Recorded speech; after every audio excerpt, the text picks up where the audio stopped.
வணக்கம்.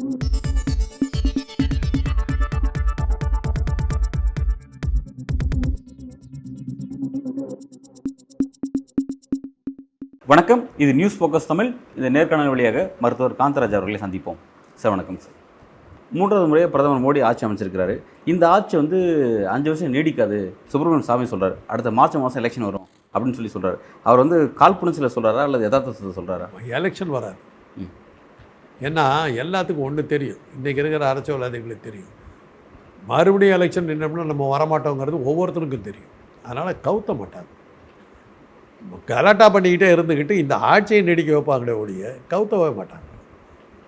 மோடியை எடுத்துகிட்டு வேற ஆளை கொண்டாடுவாங்க. அந்த மாதிரி தான் நடந்துக்கிட்டு இருக்கும். இப்போது திமுகவுக்கு அதிமுக பிரச்சனை வந்தபோது, எம்ஜிஆர் கட்சி விட்டு போன போது ஆட்சிக்கு அவ்வளோவே இல்லை. எம்ஜிஆர் பின்னாடி போனவங்க நான் 5 எம்எல்ஏ கூட போகல. அதுக்கப்புறம் அவர் வெற்றி பெற்றது வேறு விஷயம். ஏன்னா இது போச்சுன்னா நாளைக்கு நம்ம வரமாட்டோங்கிற காரணத்தினால எந்த எம்எல்ஏ வழி போகல. அதுதான் இன்றைக்கி இருக்கிற அரசியல், இந்தியாவுடைய அரசியல் அதுதான். ஆட்சியை கவுத்தவங்கள நாமளும் சேர்ந்து போடுவோம். அதனால் ஆட்சியை விட்டுறக்கூடாது, ஆளுங்களை மாற்று, அவ்வளோதான். அதனால் மோடி இருக்க மாட்டார். சுப்பிரமணிய சாமி சொன்னதில் நடக்கக்கூடிய ஒரு விஷயம்னாக்கா மோடி பிரதம மந்திரியாக இருக்க மாட்டார், வேறு யாரோ. பட் அவர் உறுதியாக எலெக்ஷனே வருமே, திரும்ப ரீஎலெக்ஷனே வரும். அவர் சொல்கிறார் அழகாக. அவர் சொன்னது எது நடந்திருக்குது? ஜெயலலிதாவுக்கு மேலே ஊழல் குற்றச்சாட்டு ஒரு 30க்கு மேலே சொன்னார். ஒரு தடவை கூட கோர்ட்டுக்கு கொண்டு போகலையே அவர். இந்த திட்டத்தை நிறைவேற்றுவதற்காக இத்தனை கோடி ரூபாய் லஞ்சம் வாங்கினார், உடனடியாக வழக்கு போடுவேன் அப்படிம்பார். ஒரு மாதம் கழித்து பார்த்தாக்கா அந்த இதே இருக்காது. ஒரு தடவை கூட ஒரு கோர்ட்டுக்கு கொண்டு போய் நிறுத்தினது இல்லை அவர். ஏன்னா அதை வச்சுட்டு அவர் என்ன பண்ணாருங்கிறது எல்லாம் உலகத்துக்கே தெரிஞ்ச விஷயம். ஒரே ஒரு கேஸ் தான் போட்டார், ஆர்எஸ் பாரதி டான்சி வழக்கு. ஒரு 3 கோடி ரூபாய் பிச்சை காசு டான்சி வழக்கு. பதவி போய் அந்த மாதிரி செத்து போச்சு, அவ்வளோதான். வழக்கு போட்டால் அந்த மாதிரி போடுது. எல்லோரும் சொன்னாங்க சுப்பிரமணிய சாமிக்கு வழக்கெல்லாம் போட்டபோது. ஏன்னா அவர் அதில் எப்படி அவர் நிரூபிக்க மாட்டாங்கிறது எல்லாத்துக்கும் தெரியும். இதில் நிரூபணமான விஷயம். மோடி வேறு கையை வச்சார், அந்தம்மா ஏன் குற்றவாளியாக செத்து போச்சு. பெரும்பான்மை இல்லாமல் மோடியோட ஆட்சி நீடிக்காது, அவர் விரைவில் அங்கேருந்து அகற்றப்படுவார்னு சொல்கிறீங்க. அவரை இந்த மாதிரியான இடத்துல கொண்டு அமர்த்தியது ஆர்எஸ்எஸ் தான், சரிங்களா? இப்போ அவர் அவ்வளோ சீக்கிரம் அகற்ற முடியும் அந்த இடத்துல இருந்து? அன்னைக்கு கொண்டு வந்தாங்க. அவன் ஆர்எஸ்எஸ் தாங்க வாஜ்பாயை கொண்டு வந்தது, ஆர்எஸ்எஸ் தாங்க அத்வானியை கொண்டு வந்தது. ஆனால் அவங்க யாரும் மோடி மாதிரி இல்லை. அந்த டைம் வந்த உடனே அவங்க வெடி போயிட்டாங்க. ஆனால் இவர் போக மாட்டாங்க, போக மாட்டேன்னு பிடிவதான். அதனால தான் பகவத் அந்த கமெண்ட் அடிச்சிருக்காரு, ஆணவத்தில் ஆடாத அடக்கிடுவேன் இருக்காரு. இது பெரிய எச்சரிக்கை. ஆர்எஸ்எஸ் ஏற்றுக்கிட்டு மோடியால் ஒரு நிமிஷம் கூட இருக்க முடியாது. ஆனால் இப்போ கடந்த 5 வருஷத்தில் அவர் அப்படி தான் சார் இருந்தாருன்னு சொல்கிறாங்களே. கிடையவே கிடையாது. ஆர்எஸ்எஸ்னுடைய ஆசீர்வாதம் இல்லாமல் அவங்களால ஒரு நிமிஷம் கூட சார். இப்போ கடந்த 5 வருஷத்தில் பார்த்தீங்கன்னா பாஜக கட்சியினுடைய இந்த 2ஆம் கட்ட தலைவர்கள் 3ஆம் கட்ட தலைவர்கள்லாம் இழந்துட்டாங்க. எந்த ஸ்டேட்டுக்கு போனாலும் மோடி தான். எந்த ஸ்டேட்லேயும் சிஎம் ஃபேஸே கிடையாது. எலெக்ஷன் முன்னாடி சிஎம் ஃபேஸே கிடையாது. எலெக்ஷனுக்கு பிறகு மோடியை பார்த்து நியமிக்கிறது தான். சரிங்க. அப்போ எல்லா இடத்துலையும் எலெக்ஷன் மோடியோட ஃபேஸை காமிச்சா ஓட்டு வாங்குறாங்க. இன்றைக்கி பிஜேபி இன்றைக்கி 240 சீட்ஸ் தான் வாங்கியிருக்கு. அந்த 240 சீட்ஸ் மோடியோட ஃபேஸுக்கு கிடைச்சது தானே. மோடியை தோக்கிற மாதிரி இருந்தார், ஜெயிச்சிட்டார்ல. 93 இடத்துல இருந்து 240 குறைஞ்சது, அதுவும் மோடியால் தானே. அந்த விஷயத்தை ஒத்துக்கலாம். அவர் மாறினதுக்கு யார் காரணம்? ஆன்டி கவர்மெண்ட்ஸ் இருக்கு, மைனாரிட்டியாக மாறினதுக்கு மோடி தானே காரணம். ஆனால் தனி பெரும் கட்சியை இன்னைக்கு பாஜக கட்சியாக பேசி என்ன பிரயோஜனம்? என்ன பிரயோஜனம்? திமுக பற்றி சொல்கிறாங்க 40 சீட்டில் ஜெயிச்சு என்ன பிரயோஜனம்னு தமிழிசை கட்டுச்சு. இன்றைக்கி நீ மைனாரிட்டியாக போனதுக்கு காரணம் அதுதான், அவ்வளோதான். நீ இன்றைக்கி தொங்கிக்கிட்டு இருக்க, எல்லா இடத்துலையும் இப்போ தொங்கிக்கிட்டு இருக்க. இந்த 40 சீட்டு தான், அதுதான் வெற்றி. 240 இடம் 300 இடத்துல இருந்தது 240 குறைச்சது யார்? மோடி தானே. அதை பார்க்க மாட்டேங்கிறேன். அந்த கிரெடிட் அவருக்கு தான் சார். அதே போல் இவ்வளோவாது பெற்றிருக்கணும், அதுக்கு காரணம் அவரை தானே இருக்காரு. அந்த மாதிரி பழனிசாமி சொன்ன மாதிரி தான் இருக்குது. நாங்கள் டெபாசிட் வாங்கிட்டோம் தெரியுமில்லைன்னாரு. இல்லை, அந்த கதை தான். வேறு என்னத்த சொல்கிறது? சரி சார். இப்போ அவர் மெஜாரிட்டி இழந்திருக்காரு. இப்போ இது காரணம் அவராக தான் இருக்காரு அப்படின்னா அவரோட இடத்த ரீப்ளேஸ் பண்ணும் பாஜக முடிவு பண்ணுது, ஆர்எஸ்எஸ் முடிவு பண்ணுதுன்னு வச்சுக்கோமே. அப்படி ஒரு விஷயத்தை முடிவு எடுக்கிறாங்கன்னா அப்போ மக்கள்கிட்ட அடுத்த ஃபேஸ் ஒரு விஷயத்தை காட்டணும். ஏன்னா இந்த ஃபேஸை வச்சு தான் மக்கள் எலெக்ஷனை பார்த்தாங்க. அவரோட ஃபேஸ் தான் 240 சீட்ஸ் கொடுத்துருக்காங்க. அப்போ அப்படி ஒரு விஷயத்தை மாற்றும் பொழுது அடுத்து எப்படி மக்கள் அந்த விஷயத்தை ஏற்றுப்பாங்க? ஒரு 240 சீட் அவருக்காக வரலைங்க, அவருடைய கூட்டணிக்காக வந்திருந்தாங்க. அவருக்காக வரல. கர்நாடகாவில் அவருடைய கூட்டணி இருந்தது. அதே மாதிரி மத்திய பிரதேசத்தில் வந்து அவங்க அந்த ஒரு கூட்டம் இருந்தது.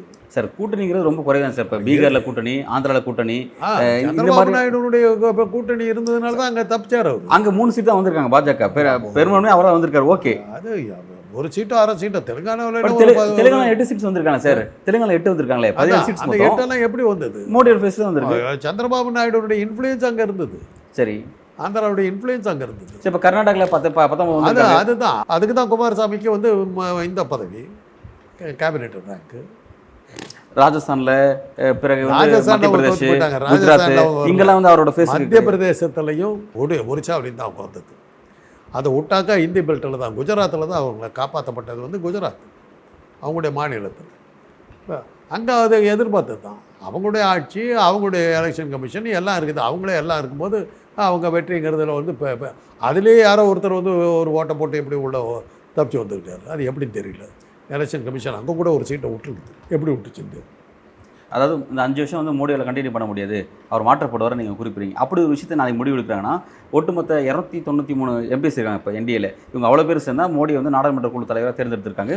அதனால் அவர் பிஎம் இருக்கார். Right, okay. இப்போ அவரை மாற்றணும்னு ஒரு முடிவு ஆர்எஸ்எஸ் நாளைக்கு எடுக்குது அப்படின்னா, அப்போ அந்த விஷயத்துக்கு உள்ள நாடாளுமன்றத்தில் சபாநாயகர் ஒரு முடிவு எடுக்கணும். அன்றைக்கி மோடி வந்து சபாநாயகர் இன்ஃப்ளூன்ஸ் பண்ணி வச்சிருந்தாருன்னா, தனக்கு ஆதரவாக மாற்றி வச்சிருந்தாருன்னா, இன்றைக்கி ஒரு சபாநாயகர் போஸ்ட்டு இப்போ ஃபில்லப் ஆகலையே.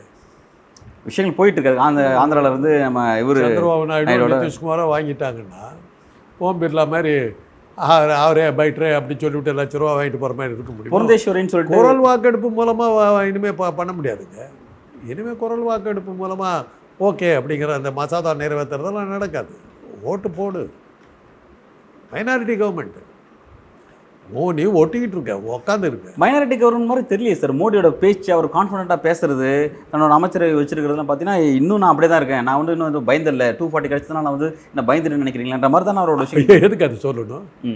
ஏன் அதை சொல்லணும்? கேட்டாங்களா யாராவது? நான் ஒன்றும் பயப்படல. என்ன நினச்சிக்கிட்டு நான் உழுதுட்டேன் நினச்சிட்டேன். நான் ஒன்றும் உழுவலை. நான் என்ன நினச்சிக்கிட்டு இருக்கிறேன்? எதுக்கு தேவை? உன்னை கேட்டாங்களா யாராவது? வளர ஆரம்பிச்சிட்டேன். எங்கே சார் அவர்கிட்ட வளர பார்த்தீங்க? அவரோட பேச்சு நானே கடவுள் நேரம் இதை விடவா இருக்கும். ரிசல்ட்டுக்கு முன்னாடி வேறு வேணும். ரிசல்ட்டுக்கு முன்னாடி நீங்கள் சைக்காட்ரி அனாலிஸ் புக்கை எடுத்து படிங்க. டெலூஷன் ஆஃப் கிராண்டியர்ங்கிற டாபிக் எடுத்து பார்த்தீங்கன்னா அது எப்படி கண்டுபிடிப்போம்னாக்கா, சும்மா உட்காந்துக்கிட்டு இருக்க ஒருத்தர் வந்து திடீர்னு எழுந்திரிச்சு நான் ஐ ஆம் த காட்னு சொன்னான்னாக்கா அவன் இந்த சைக்காட்ரிக் ப்ராப்ளத்துக்கு போயிட்டான்னு அர்த்தம். அப்படிங்கிறது தான் ஃபஸ்ட்டு லைனு. அந்த ஃபஸ்ட்டு லைனை அப்படியே சொல்கிறாரு. நானே கடவுள்னாரு, அவதார புருஷன்னாரு. ஏங்க ராமருக்கு எவனா போய் கோயில் கட்டுவானா? பகுத்தறிவு பேசுகிற ஆள் தான் நான். அது தப்புன்னு பாஜக உணர்ந்துட்டாங்க. இப்போ அதனால் ஜெய் ஜெகநாத் கேளுங்க, என்னன்னு கேளுங்க.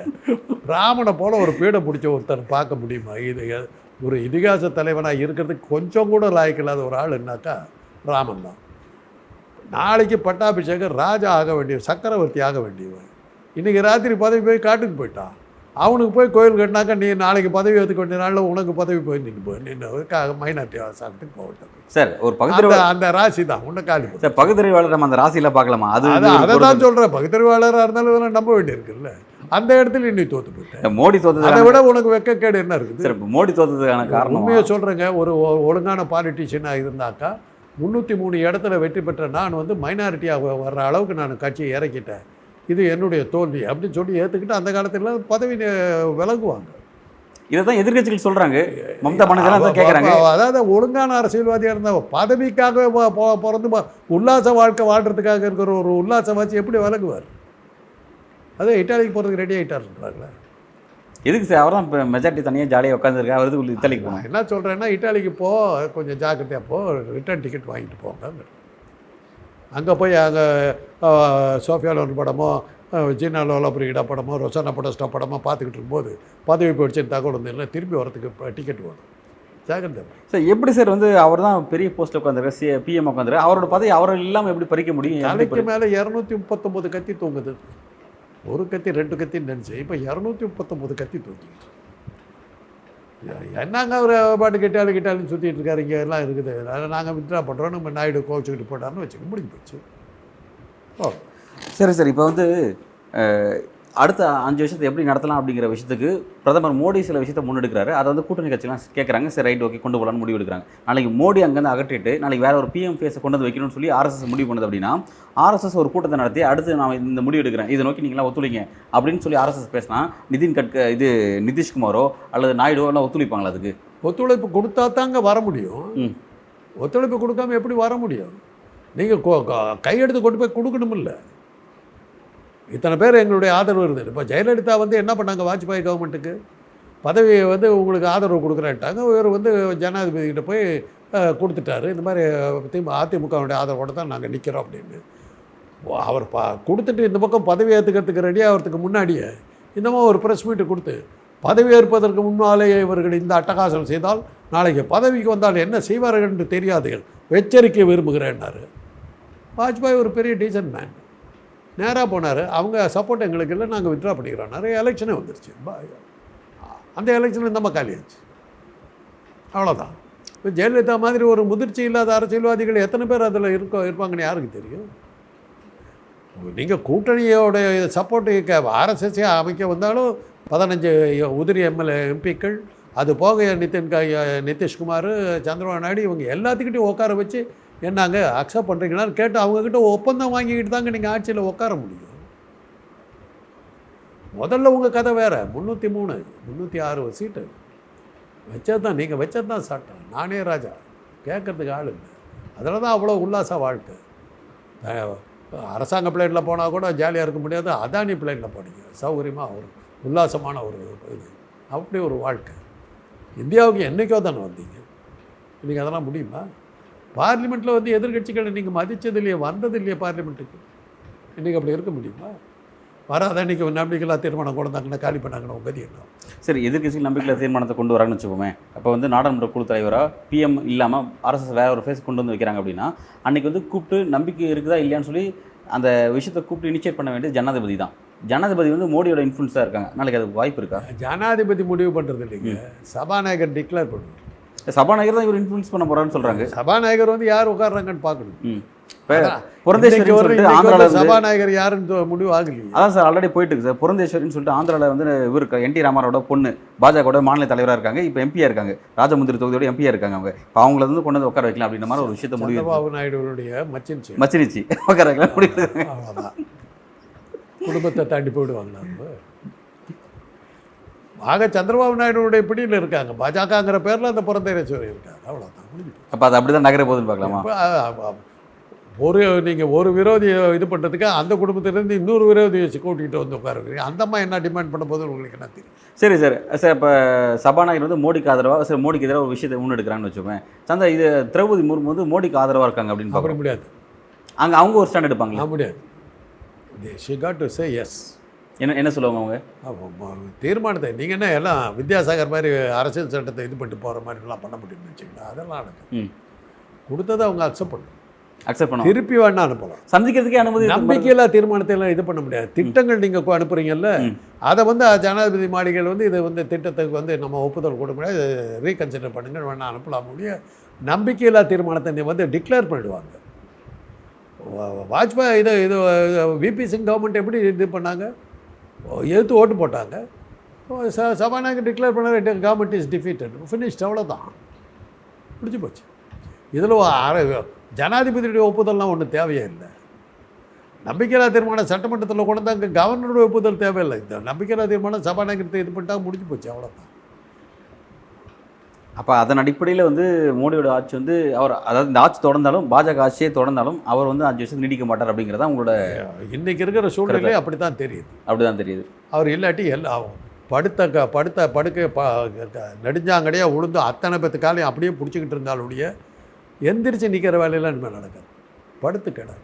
ஆனால் அவர் வந்து இப்போ ஆல்ரெடி வந்து சில குதிரை பேர் அரசியலை மூவ் பண்ணுறதா சொல்லி செய்திகள் வந்து குதிரை பேர் அரசியல் கண்டிப்பாக நடக்குங்க. ஏன்னா இப்போ ஆந்திராவில் இருக்கக்கூடிய ஜெகன்மோகன் இருக்கார் பார்த்தீங்களா, அவர் தோத்துட்டாரு, எதிர்கட்சி தலைவரோட அந்த சிறந்துட்டார். ஆனால் அவர் லோக்சபாவில் 4 MP வச்சிருக்காரு, ஆந்திராவில் வச்சிருக்காரு. இப்போ அவர்கிட்ட பேசுறது, இப்போ இந்த மாதிரி நபர்களை பேசி அங்கேயே வந்து ஆந்திராவில் நாயுடுக்கு எதிரான ஆப்போசிட் பார்ட்டியாக இருக்கார், அவரோட 4 MPக்களை தூக்குறதுக்கான விஷயங்களை கொண்டு போயிட்டு இருக்காங்க.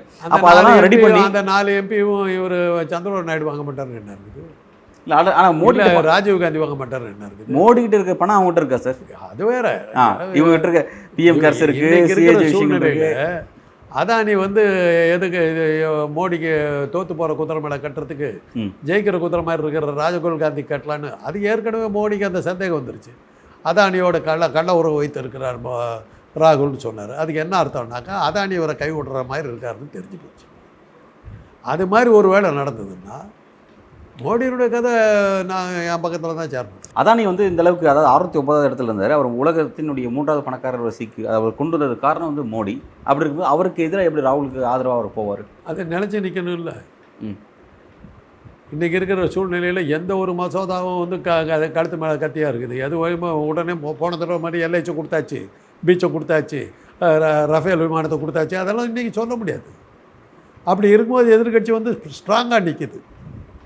எதிர்கட்சிக்கு நீங்கள் கொடுத்தாகணும். முதல்ல வந்து ஒரு இவங்களுக்கு 1 லட்ச ரூபா கொடுத்தா எதிர்கட்சிக்கு 500 ரூபா கொடுத்தா போதும். இன்றைக்கி மோடிக்கு 1 லட்ச ரூபா கொடுத்தீங்கன்னா உங்களுக்கு 1.5 லட்சம் கொடுக்க வேண்டியது. ஸோ பணக்காரன் வந்து அந்த பதவி விட்டு அந்த செல்வத்தை இழக்கிறதுக்கு தயாராக மாட்டான். எதிர்கட்சி பக்கத்தில் நிற்பான். நான் தான் சொன்னேனே, ஹோட்டல் ஓனர்ஸ் அசோசியேஷன் வந்து ஒரு கட்சி அதிமுக ஆட்சியில் இருக்கிற நேரத்தில் ஒரு கட்சி எதிர்கட்சியாக இருக்குது, ஒரு கட்சி ஆளுங்கட்சியாக இருக்குது. ஆளுங்கட்சியை போய் பார்த்துட்டாங்க பிரச்சனைக்கு இது பண்ணுறதுக்கு. எதுக்கு எதிர்கட்சிக்கு வந்து அவங்களே ஆளுங்கட்சியிலே சொல்லிட்டாங்க, எதிர்கட்சியிலையும் பார்த்துருக்காங்க. எதிர்கட்சிக்கு வந்தாங்க, இவங்களுக்கு ஒரு செட்டில்மெண்ட் கொடுத்தாங்க. அதுக்கு என்ன கமெண்ட் வந்ததுன்னா, எதிர்கட்சிக்காரருங்க ஆளுங்கட்சிக்கு பிரியாணி, நமக்கு மிக்சர்னாங்க. காலையே விழுந்துட்டாங்க, உங்களுக்கும் பிரியாணி கொடுத்துட்றோம் நாங்கள். அதுதான் நடக்கும். மோடிக்கு 1 லட்ச ரூபா கொடுத்தாக்கா எங்களுக்கு நாங்கள் பிச்சைக்காரரான்னு ஒரு கேள்வி கேட்டாக்கா எவ்வளோங்க? அதே அமௌண்ட்டு. ஸோ இதுக்கு பதிலாக நம்ம ராகுலே சப்போர்ட் பண்ணிட்டாக்க இந்த மோடிக்கு கொடுக்க வேண்டிய பிரச்சனையே இல்லாமல் போடுங்க. தொழிலதிபர்கள் எமர்ஜென்சி டைமில் என்னாச்சு? இந்திய கப்பல்கள் வந்து எந்த துறைமுகத்திலையும் அலோவ் பண்ண முடியாதுன்னு சொல்லிட்டாங்க. ஜார்ஜ் பெர்னாண்டஸுங்கிறவரை வந்து உள்ள தள்ளினாங்க. அவர் தான் உலக துறைமுக தொழிலாளர் சங்கத்தினுடைய தலைவர். நம்ம தலைவரை உள்ள தள்ளிட்டாங்க. அதனால் இந்திய கப்பல்கள் எந்த துறைமுகத்துக்குள்ளும் வரக்கூடாதுன்னு சொல்லி எல்லா போர்ட்லையுமே நிறுத்திக்கிட்டாங்க. தொழிலதிபர்கள் வர மாட்டிக்கிட்டாங்க. ஏமா உனக்கு உட்கார வச்சு உன்னை ஆட்சியில் உட்கார வச்சாக்கா எங்கள் தலையிலே கை வச்சுட்டு முதல்ல எமர்ஜென்சி எடுனாங்க. வேறு வழி இல்லாமல் எடுத்தாங்க. அதே தான் இன்றைக்கி அம்பானி வந்து இவ்வளோ தூரத்துக்கு என்ன குழந்தை, முன்னாடியே நான் போய்டுவோம் போட்டுருக்கு, இந்த விளையாட்டுலாம் வச்சுக்காதுன்னு சொன்னாங்க. மோடி கேட்டு தான். ஆனால் இப்போ மோடி வந்து அதானியுடைய வளர்ச்சிக்கு உதவுன மாதிரி ராகுலால் உதவ முடியுமா? ஏன் முடியாது? பணக்காரன் ஆகிட்டாங்க, அவனை தூக்கி நம்ம பக்கம் சேர்த்துக்க வேண்டியது தானே. பாருங்கள், அரசியலில் ஒன்று வச்சுக்கங்க. தேர்தலில் நடக்கிற வரையிலும் தொண்டர்கள், தேர்தல் முடிந்த பிறகு தொழிலதிபர்கள். அது ஞாபகம் வச்சுக்கணும். அவங்கக்கிட்ட தான் போய் இறங்கி ஆகும். எந்த கட்சிக்கு மாறினாலும் அந்த தொழிலதிபர் கண்டினியூ ஆகிட்டு இருக்கான். பார்த்தீங்கன்னா ஏன் உழைக்க ஜெயிக்கிறது அவனுக்காகத்தான். அதுதான் இந்திய ஜனநாயகத்தினுடைய மிகப்பெரிய குறைபாடு. சரிங்க சார். அப்போ வந்து தொழிலதிபர்கள் எதிர்கட்சி நோக்கி நகராங்க. மோடியை விட்டுட்டு, பாஜக விட்டுட்டு, என்டிஏ விட்டுட்டு இந்தியா கூட்டணி நோக்கி நகரான்னு வச்சுக்கோமே. அப்போ மோடியோ தான் ஒரு பெரிய பிரச்சனையாக இருக்குது. ஆட்சி அமைக்கிறது மோடி தான் பிரச்சனையாக இருக்குன்னா, அவர் அகற்றிட்டு வேற ஒரு தலைவரை நியமித்து இந்த ஆட்சி அப்படியே கண்டினியூ பண்ணுறது ஆர்எஸ்எஸ் விரும்பும்ல. ஆமாம், விரும்பும்போது அப்போ வந்து ஆர்எஸ்எஸ் வந்து எந்த வாய்ப்பு எதிர்கட்சியில் கொடுக்க விட்டுருமா? எதிர்கட்சி கொடுங்க. நான் இப்போவும் சொல்கிறேன், இந்த ஆட்சியை கவலை விட மாட்டாங்க. எதிர்கட்சியை விரும்பாததை மோடியை வெளியே அனுப்பு. ஓகே, பலவீனமான ஒரு ஆளை கொண்டு உட்கார வச்சு மிரட்டிக்கிட்டே இருக்கலாம். ஆனால் என்னை பொறுத்தவரையிலும் மோடி கண்டினியூ பண்ணுறது தான் இவங்களுக்கு நல்லது. ஏன்னா இன்றைக்கி பலவீனமான தலைவர் ஆகிட்டார் மோடி. மகன் 56 இன்ச்சோ 36 இன்ச்சோ குறைச்சி போடுவேன்னா கதை முடிஞ்சுது. அவர் உடனே இறங்கிடுவார். பதவிக்காக என்ன வேணாலும் பண்ணுவார். சந்திரபாபு நாயுடு உட்கார வைக்கிறதுக்கு அவர் போட்ட ஆட்டம், அந்த வீடியோவை பார்த்தா அந்த பதவிக்காக அவர் பட்ட அவசியை பார்க்கும்போது, நான் காவி வேஷம் போட்டுக்கிட்டு பரிதாமல் உட்காந்துருக்காரு, கோகுள்ளார் போய் உட்காந்துக்கிறாரு, கும்பிடுறாரு, தலைகளாக நிற்கிறாரு. என்ன அந்த பதவிக்கு அவர் பட்ட அவஸ்தை பார்த்தபோது எப்படி தெரிஞ்சது? நானே கடவுளாயிட்டேன், என்னை விட்டுறாதீங்க, இது பண்ணாதீங்க. எவ்வளோ அவர் பட்ட அவஸ்தை இன்னைக்கு இந்த நிமிஷம்னு அவர் படுற அவஸ்தையை பார்த்தா தெரியுது. பதவிக்காக பழனிசாமியை விட பழனிசாமியை தோக்கடிச்சுடுவார் போட்டிருக்கு, அந்த அளவுக்கு இருக்கிறார். அப்படிப்பட்ட ஒரு ஆள் இருக்கிறது நல்லது. மிரட்டிக்கிட்டே இருக்கலாம். எனக்கு நிதிஷ்குமார், சந்திரபாபு நாயுடும் அதைத்தான் பண்ணுறாங்கன்னு நினைக்கிறேன். இவரை உட்கார வச்சு பலவீனமான ஆள் மாட்டிக்கிட்டார், சொன்ன பேச்சை கேட்கலாம், தொலைச்சி போடுவேன்னு சொன்னாக்க சொன்னதெல்லாம் செய்வாருங்கிற இதில் தான் அவங்க மிரட்டுறவங்க. ஏன் சார் காலில் விழுந்து மன்னிப்புலாம் வாங்கணும்? அவர்கிட்ட காலில் வந்து ஆசீர்வாதம்லாம் வாங்கணும். ஆசீர்வாதம் வயசானவருக்கு ஆசீர்வாதம், அவ்வளோதான். பாருங்க, கத்தி எடுத்துக்கிட்டு வர விரோதியை நம்பலாம், தொழுத கையுள்ளும் துப்பாக்கி இருக்கும். கோட்ஸே காந்திக்கு கும்பிட்டு தாங்க போட்டாங்க, அப்புறம் தான் துப்பாக்கி எடுத்தாங்க. அப்போ நிதிஷோட விஷயம் வந்து அதை அப்படி தான் பார்க்கணும். அவர் பீகாரில் பண்ணதை பார்த்தீங்கன்னா காலை வாடுறது ஏற்கனவே பீகாரில் காலை அவர் வாரல, வாரின காலை வாரி விட்டார். அவர் கூட கூட்டணி வச்சு மோடி வந்து பெரிய சாமர்த்தியசாலி பீகாரில் காட்டினார். காலை தானே வாரினா உன்னை தலை குப்புற விடு வைக்கிற மாதிரி அங்கே பீகாரில் காட்டிவிட்டார். இங்கே அதை காட்ட மாட்டார் என்ன இருக்குது. ஆனால் ஒரு பலவீனமான தலைவர் மாட்டிக்கிட்டார். 2 ஸ்டார்வர்ட்ஸ் அரசியலில் வந்து பழம் பழுத்து கொட்டை போட்ட ஆட்கள் 2 பேரும் சிக்கிக்கிட்டார். சொல்கிற பேச்சை கேட்கணும். பொம்மை ராஜா இன்றைக்கி வந்து பொம்மை ராஜா. சரி சார், அப்போ ஒருவேளை தன்னை அகற்றுறதுக்கு எல்லாரும் முடிவு எடுக்கிறாங்க, என்டிஏவும் முடிவு எடுக்குது, ஆர்எஸ்எஸ் முடிவு எடுக்குது அப்படிங்கிறத மோடி உணர்றாருன்னா, அப்போ நம்ம வந்து வாஜ்பாயோட தன்மைக்கு நம்ம மாறிக்கலாம், எல்லாரும் அரவணைச்சு போகிற இடத்த நம்ம மாறிக்கலாம் அப்படின்ற இடத்துக்கு அவர் நகர்த்துறாருன்னா அவரோட ஆட்சி அப்படியே கண்டினியூ பண்ணிடலாம்ல. அவர் ஆட்சி கண்டினியூ ஆகுது. அவரோட பொசிஷன் சொல்கிறேன். அவரோட பொசிஷன் என்ன இருக்குது? ஏற்கனவே அத்வானிக்கு பக்கத்தில் அவருக்கு சீட்டு போட்டாச்சுங்க, சீட்டெல்லாம் போட்டாச்சு. இவர் தான் போய் உக்காரல. சரி, அவரை நீங்கள் அகற்றுறது மூலமாக எங்கேயுமே வந்து மக்கள்கிட்ட நாளைக்கு எந்த விதமான கேள்வி வராதா நாளைக்கு? இப்போ அவரை என்ன ஆகிடும்? ஏன்னா அவரோட ஃபேஸ் வச்சு ஒரு எலெக்ஷன் சந்திச்சிருக்காங்க. அது அப்படி தான் நீங்கள் இப்படி சொல்லி தானே அவரை கொண்டு போய் 240 இறக்கி இருக்கீங்க. இப்படி சொல்லி தானே காலி பண்ணியிருக்கீங்க. உன்னால தான் ஜெயிச்சது, உன்னால தான் தோத்தது, உன்னால தான் 303 இடத்துல இருந்து கீழே விழுந்துருக்காரு. அதையா இருக்க பார்த்தீங்க? ஜெயித்தவன்லாம் சீட்டு கணக்கு பார்த்துக்கிட்டு இருக்காங்க, தோத்தவன்லாம் ஓட்டு பர்சன்டேஜ் பார்த்துக்கிட்டு இருக்காங்க. அவ்வளோதான். ஓட்டு பர்சன்டேஜ் வச்சுட்டு பேசுறதுல அர்த்தமே இல்லை. இன்றைக்கெல்லாம் வந்து வெற்றி தான், வெற்றியை தவிர தோல்விக்கு இடமே கிடையாது.